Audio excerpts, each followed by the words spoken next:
ሰላም ለእናንተ ይሁን ውድ የዩቲዩብ ተከታታዮቼ ቤተሰቦቼ፣ እንዴት ናችሁ? ልጅ ሰላም ናችሁ? አሰላም አለይኩም ሀቢባቲ።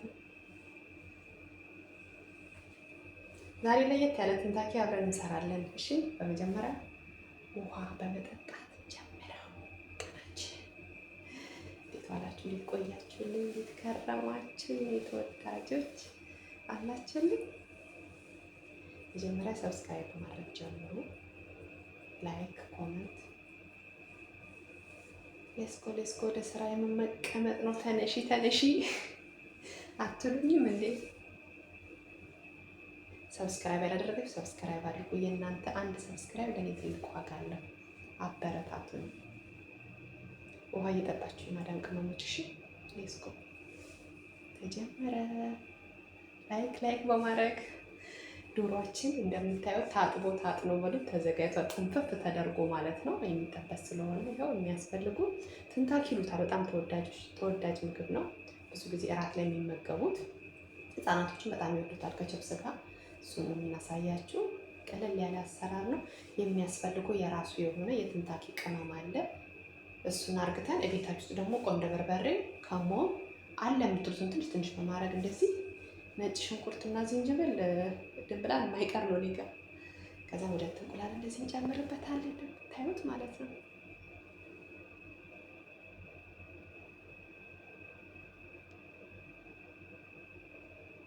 ሎሚ ከቆንጆ በርበሬ ጋር አዘጋጅቻለሁ። መጀመሪያ ጨምቄ ሎሚ አይጠቅመኝም። የሎሚ ጣር በሉኝ። በቃ 3 ሎሚ ነው የጨመቁበት። ይኸው ድጋሚ ይሄን ትሪ ያስታወሳችሁት በየሁሉም ጓዳ የሚገኝ ነው። እንደዚህ ዱቄታችንን ጨምረን ካደረግን በኋላ እናዘጋጃለን። ይሄ ቀደም የቀመምኩትን ማለት ነው። አሁን የቀመምኩትን ዶሮ ከ2 ሰዓት በኋላ ካቆይቼዋለሁ። እሺ እናንተ ጊዜ ካላችሁ 2 ሰዓት በኋላ አሊያም ማታ አድርጋችሁ ወዲህ አድራችሁ ጠዋት ማዘጋጀት ትችላላችሁ። ሰዓት ብቻ ስጡት ከሙቃ እንዲጓድና እንዲጥምላችሁ። ቺፕሳችን እንደዚህ በጨውና ትንሽዬ ካለ ተዘብዝፏ እንዲመደረጉ ጣም እንዲኖረውና ከሽከሽ እንዲልክ እንደ ሆቴል ማለት ነው ያደርገዋል። ይኸው በምታዩት መልኩ ዶሮአችን ዱቄቱ ላይ እንደዚህ ይሆናል። አሊያም ደግሞ የበቆሎ ዱቄት ሳይሆን የቂጣ ዱቄት አለ አይደለ? እሱን መጠቀም ትችላላችሁ። የቂጣ ዱቄቱንም እናንተ በዛ እጠቀማለሁ። እኔ ዛሬ ደግሞ እስቲ በዚህ ልጠቀም ብዬ ነው። ከትላንት ወዲያ ሰርቼው በጣም አሪፍ ሆኗል። ለዛ ነው። እናንተም ቀለል ያለ አሰራር ነው፣ ሰርታችሁ ሞክሩት። ብዙ ጊዜ እንደዚህ አይነት ምግብ ከሆቴል ነው የሚገዛው። ለምን አንሞክረውም? ሁላችንም ቤታችን የእውነት ብዙ ጊዜ ነው የምሰራው። አሪፉን ሞክሩት። ከዛ ዶሮን የቀመምነው ዶሮን ሳወጣው ከስር ይቀራል የዶሮ ጣም ቅመም ትንሽዬ። እሱስ ደግሞ ድንችን ጨምር አድርጌ ይኸው እንደምታዩት ገልበጥ ከዛ የዶሮውን ቅመም ይዛል ማለት ነው ሲጠበስ።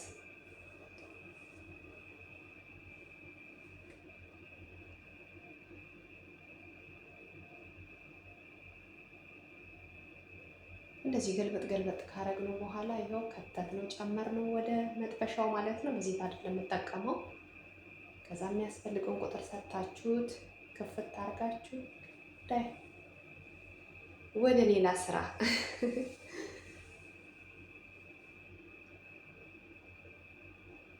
ይሄ ፈጣን ዘይት ቆጣቢ ነው። ምንም አይነት ዘይት አታድርጉ። ዘይት ለማትፈልጉ ሰዎች ምርጥ ነው። ከሌላችሁም በመጥበሻ መጥበስ ይቻላል፣ ችግር የለውም። ሰው ባለው ነው። ያው እዚህ ጋር ዶሮአችን ከዱቄቱ ጋር እንደዚህ ከተደረገ በኋላ ዘይታችን ግሏል። አሁን ወደ መጥበሱ ወደሚሄድ ነው ማለት ነው። እንደምታዩት መልኩ ግን ተጠንቀቁ፣ አይናችሁ ጋር ዘይቱ ስለሚፈናጠር ማለት ነው። እንደዚህ እያደረግን ትንታኪያችንን እንጨምራለን። ሌላም ስም አለው በነገራችን ላይ እኔ ጠፍቶብኝ ነው። ትንታኪ በሚለው ያዙልኝ፣ አሊያም ደግሞ ስሙን ጻፉልኝ እና በልጆች ዘንድ አሁን ልጅ ምናምን ያለበት ቤት በጣም ይወዱታል። ብዙ ጊዜ ኦርደር ነው የሚያደርጉት። ደግሞ እናንተ ሲያምራችሁ አንዳንዴ እንደዚህ የምትሰሩት ቀለል ያለ በጣም ጣፋጭ ሆነ በራሳችሁ ቤታችሁ የሰራችሁት ነገር በጣም ስለሚያስደስት እንደዚህ ቀለል ባለ መልኩ ስሩና ሞክሩት። ደግሞ የኔ ተወዳጆች አስተያየታችሁን ገንቢ የሆነ አስተያየታችሁን ስጡኝ። ላይክ ማድረጋችሁ እንዳትረሱ። ቪዲዮን ከቻላችሁ እስከ መጨረሻው ፕሊዝ። አያችሁ እንደዚህ ገልበጥ ካረግነው በኋላ አንድ የመጀመሪያ ዘይት በደንብ ከጋለ በኋላ እንከርነዋለን። እሺ ዘይቱ ላይ ኃይል ከጨመራችሁ ግልብ ግልብ ብሎ ከውስጥ አይበስልም። ቅንስ አርጋችሁ ሳይሆን ክደኑት። ለ20 ምናምን ደቂቃ አትክፈቱት። ቆየት ካላችሁ በኋላ እንዴት ትከፍቱታላችሁ? ዘይት ላይ ብዙ ጊዜ አይከደንም ይባላል፣ ግን ችግር የለው ቅንስ አርጋችሁ።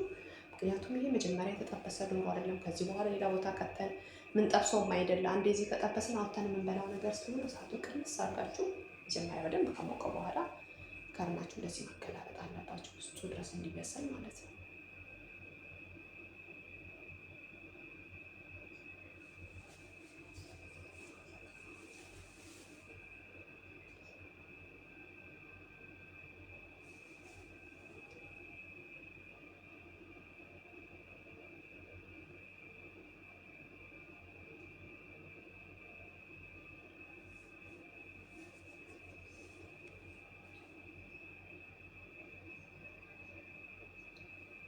እየተጠበሰ ነው እንደዚህ። እንግዲህ አሁን ደግሞ ያው ሁሉ ነገር ቀደም ማዘጋጀት ጥሩ ነው።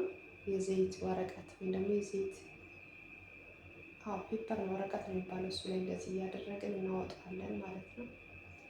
እንደምታዩት አውጥተነዋል።